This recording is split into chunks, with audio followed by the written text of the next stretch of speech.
se ha llegado a la situación de que somos como una familia. Nos vemos apoyados por todos ellos, por todos los policías de barrio, tanto de mañana como de tarde. Eso de levantar la persiana y saber que tienes una seguridad y si pasa algo en un momento los llamas y los tienes. En cualquier pregunta, duda, en todo nos ayuda. ¿En la calle a la derecha?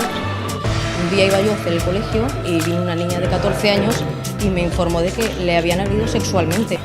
Que los niños se acostumbren a vernos, que nos vean como amigos, que en cualquier momento pueden acudir a nosotros, y también es una manera de que los niños vayan concienciándose a lo que es la seguridad vial. Ellos van a ser súper curiosos, van a entablar conversaciones. Las clases que impartimos desde la policía local tratan sobre la prevención en peligros de Internet, aportando información, formación y sobre todo educación. Delta 354 aquí, Polo, un servicio humanitario. ¿Está bien? ¿Que se ha desvanecido solo?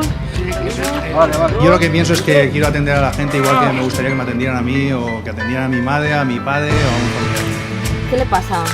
No sé, me mareo. Hola, buenos días. Por favor, ¿nos podéis ayudar? Yo he sido víctima de violencia de género y he tenido a Juan a mi lado. Nosotros estamos para ayudar y para proteger. Hay gente que también necesita hablar, necesita contarnos lo que le ocurre o no sabe dónde dirigirse cuando tiene un problema.